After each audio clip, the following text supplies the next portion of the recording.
నమస్తే, welcome to Aadya media. నేను మీ స్వర్ణ. ప్రస్తుతం మనతో పాటు ఉన్నారు సినీ క్రిటిక్ విజ్ఞాన్ గారు. హలో విజ్ఞాన్ గారు. విజ్ఞాన్ గారు, మంచు మనోజ్ బర్త్డేకి సంబంధించి మనం ఒక న్యూస్ చూసాము. విష్ణు విష్ చేయలేదు అన్నట్టుగా. అంతేకాకుండా ఒక సినిమా పోస్టర్ కూడా రిలీజ్ అయింది. దాంట్లో చాలా అంటే 2 వేరియేషన్స్ కనిపిస్తున్నాయి. అంటే మంచు మనోజ్ని మనం ఒక డిఫరెంట్గా చూడబోతున్నాము అంటూ వార్తలు. ఏం చెప్తారు? యాక్చువల్గా వీళ్ళిద్దరి మధ్యలో గొడవలు ఉన్నాయి అని వాళ్ళు ఇంతకుముందు నుంచి వచ్చిన న్యూస్లు కూడా వాళ్ళు డైరెక్ట్గా ఖండించకపోయినా సరే మొత్తం ప్రపంచం అంతా తెలిసిపోయింది గొడవలు ఉన్నాయి అని. వాళ్ళంతటి వాళ్ళే కూడా మా అన్నిట్లో నేను మా తమ్ముడు ఇట్లా అని చెప్పిన తర్వాత ఇది ఒక ఏదో రియాలిటీ షో అని చెప్పేసి ఏదో డ్రామా క్రియేట్ చేశారు. అది కూడా చూసాము. అందరికీ అది కూడా అర్థమైపోయింది, ఈ రియాలిటీ షో కాదు, వాళ్ళు ఏదో చేశారు అని చెప్పేసి. సో ఆల్రెడీ మనకి తెలిసిపోయింది. కాకపోతే దీంట్లో మళ్ళీ ఏమైంది, వీళ్ళు ఈయన బర్త్డే వచ్చేసింది మొత్తానికి. సరే, బర్త్డే ముందైనా సరే వీళ్ళిద్దరు కలిసి మాట్లాడుకోలేదు అండ్ ఎక్కడ ఏ ఫంక్షన్లో కూడా కనబడలేదు. అండ్ మోహన్ బాబు గారు కూడా దీన్ని మా కొడుకులు ఇది అది అని ఏదో స్పందించారు.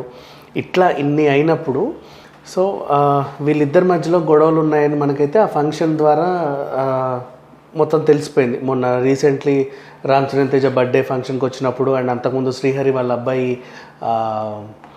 దాని మూవీ దానికి ఓపెనింగ్కి వెళ్ళినప్పుడు కూడా వీళ్ళు అండ్ మొన్న తిరుపతిలో కూడా చివరికి ఎన్ని రకాలుగా చూసుకున్నా అండ్ చివరికి వాళ్ళు రిలీజ్ చేసిన పెళ్లి వీడియోలో హల్దీ ఫంక్షన్ అన్నిట్లోనూ ఎక్కడ చూసినా సరే మంచు విష్ణుని బాగా డిగ్రేడ్ చేసి చూపించారు. ఈవెన్ హౌస్ ఆఫ్ మంచూస్లో కూడా గొడవ లేదంటూనే విష్ణు కూడా దాంట్లో ఈయన పాత్రని కూడా పెట్టారు.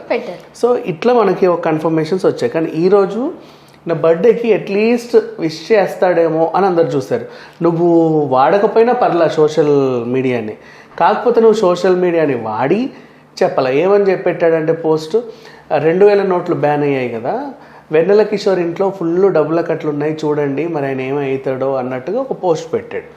అంటే నువ్వు ఏ సోషల్ మీడియా అయితే వాడుతున్నావో పైన కింద ఆ రోజు రిలీజ్ అయిన మంచు మనోజ్ బర్త్డే పోస్టర్స్ కనిపిస్తాయి, ఆయన సినిమా పోస్టర్లు కనిపిస్తాయి, అన్నీ ఉంటాయి. బట్ దాని గురించి వీళ్ళెవరు మాట్లాడలే. సో అందుకు చాలామంది ఏమన్నారంటే మంచు మనోజ్ బర్త్డే సాక్షిగా మళ్ళీ బయటపడ్డ వైరం అన్నారు. గట్ట ఇది బయటపడేదని కొత్త విషయం ఏమీ కాదు. అదే అందరికీ తెలుసు. ఎప్పుడైతే మోనికాని పెళ్లి చేసుకున్నారో మంచు మనోజ్, అప్పటి నుంచే వీళ్ళిద్దరికి పసుగొడవ లేదంటూ కూడా మనం తెలిసిపోతుంది. బట్ మోహన్ బాబు గారు ఇద్దరు కొడుకుల్ని బ్యాలెన్స్ చేయాలి కాబట్టి బ్యాలెన్స్ చేస్తున్నారు. అండ్ ఇక్కడ మంచు లక్ష్మి గారు కాస్త మనోజ్కి ఎక్కువ సపోర్ట్ చేస్తున్నట్లుగా మనం చూసాం, రైట్?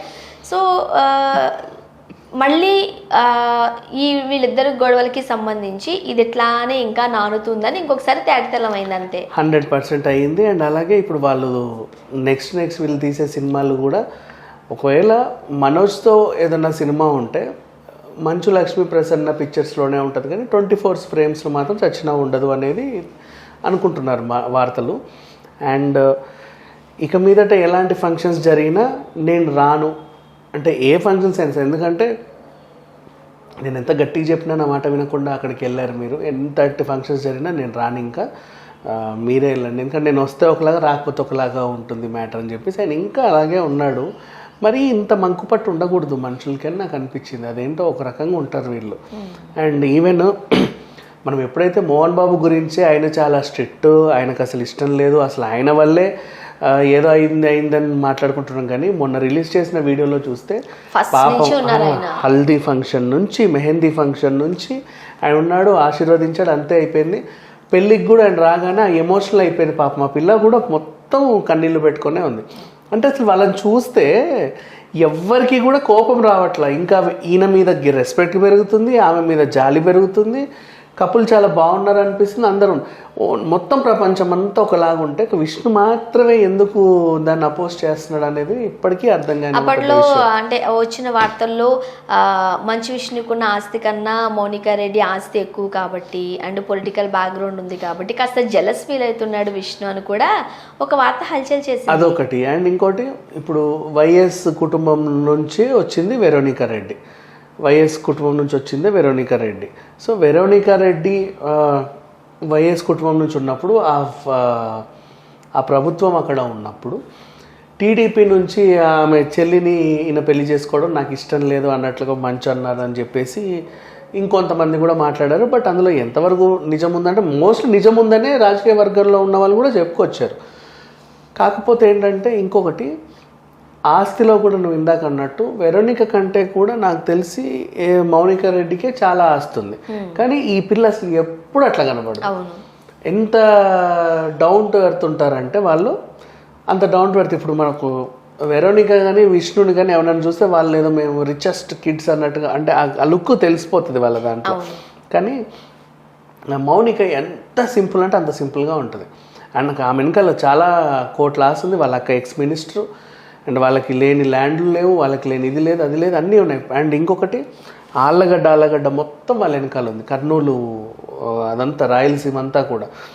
అండ్ ఇప్పుడు ఇక పోస్టర్ విషయానికి వస్తే, అది ఎప్పుడైతే రిలీజ్ అయిందో ఆ పోస్టర్ని మొత్తము రాయలసీమ వర్గాలందరూ బాగా చేసి మా అల్లుడు అని చెప్పేసి నెత్తిన పెట్టుకున్నారు. ఆ మూవీ కూడా పాన్ ఇండియా లెవెల్లో వస్తుందని తెలిసింది. అండ్ అదే కాకుండా నెక్స్ట్ ఇంకోటి, ఇప్పుడు వాట్ ద ఫిషే కాకుండా ఇంకొక సినిమా కూడా, అండ్ ఆ పోస్టర్ కూడా డిఫరెంట్గా లేదు, 2 వేరియేషన్స్. నేను మీకు తెలుసా ఒక టైంలో మంచు మనోజ్ యాక్టింగ్కి చాలా మంచి మార్కులు పడ్డాయి, ఆ కథ కూడా చాలా బాగుంది అన్నట్టు.